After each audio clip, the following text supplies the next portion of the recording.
Ration card থাকলে এবার আপনারা পেয়ে যাবেন 150 কেজি চাল সম্পূর্ণ বিনামূল্যে। নতুন বছরের নতুন একটি আপডেট নিয়ে এলো রাজ্য সরকার। সেক্ষেত্রে কোন কোন কার্ডে 150 কেজি চাল দেওয়া হবে, এর মধ্যে আপনার কার্ডটি রয়েছে কিনা কিভাবে বুঝবেন আজকের এই ভিডিওতে জানাবো।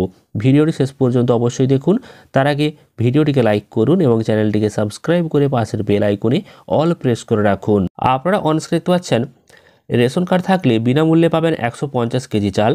সাধারণ মানুষের জন্য ব্যাপক অফার নিয়ে এলো রাজ্য সরকার। তো আপনার কাছে যদি রেশন কার্ড থাকে এবং আপনি যদি বিনামূল্যে রেশনের মাল পান, তাহলে কিন্তু এই খবরটি আপনার জন্য খুবই গুরুত্বপূর্ণ। কারণ আপনি কিন্তু এবার থেকে পাবেন 150 কেজি চাল। সেক্ষেত্রে 45 কেজি থেকে 135 কেজি চাল কিন্তু দেয়া হচ্ছিল এবং এবার বাড়িয়ে কিন্তু সেটা 150 কেজি করা হয়েছে।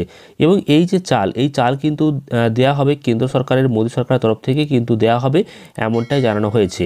এবং অক্টোবর থেকে কিন্তু এই চাল বিতরণের কথা ছিল, কিন্তু কোনো কারণবশত সেটা দিতে পারেনি। তার জন্য কিন্তু এটা দেওয়া শুরু হবে এই জানুয়ারি মাস থেকে। রেশন কার্ডধারীরা 15 থেকে 150 কেজি পর্যন্ত চাল পাবে, অর্থাৎ প্রত্যেকটা পরিবারের যে সদস্য রয়েছে সেই সদস্যের উপর নির্ভর করেই কিন্তু প্রকৃতপক্ষে এই যে অতিরিক্ত চাল তা কিন্তু দেওয়া হবে। এবং এই যে চাল, এই চাল আপনারা কিন্তু পেয়ে যাবেন বিপিএল রেশন কার্ডে। যদি বিপিএল রেশন কার্ড থাকে তাহলে কিন্তু আপনারা এই চাল পাবেন।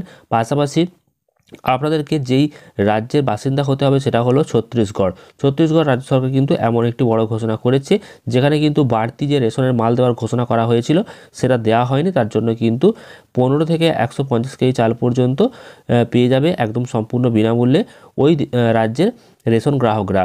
তো এই যে নতুন একটি আপডেট, অর্থাৎ এই যে এত চাল দেওয়া হচ্ছে ছত্তিশগড় রাজ্যে রেশন কার্ডধারীদেরকে সম্পূর্ণ বিনামূল্যে, তার একটাই কারণ, সেটা হলো যে আগে অক্টোবর, নভেম্বর, ডিসেম্বরে কিন্তু চাল দেওয়ার কথা ছিল কিছু বাড়তি, তো সেই চাল দেওয়া হয়নি সেই রাজ্যে। তার জন্য কিন্তু এই চাল দেওয়া হবে এবং সম্পূর্ণটাই সেই রাজ্যের যিনি প্রধান মুখ্যমন্ত্রী রয়েছেন ওনার উপরেই কিন্তু নির্ভর। এবং পশ্চিমবঙ্গ রাজ্যে তো এমন নতুন নতুন প্রকল্প নিয়ে আসা উচিত কিনা অবশ্যই আপনারা কমেন্ট করে জানাবেন।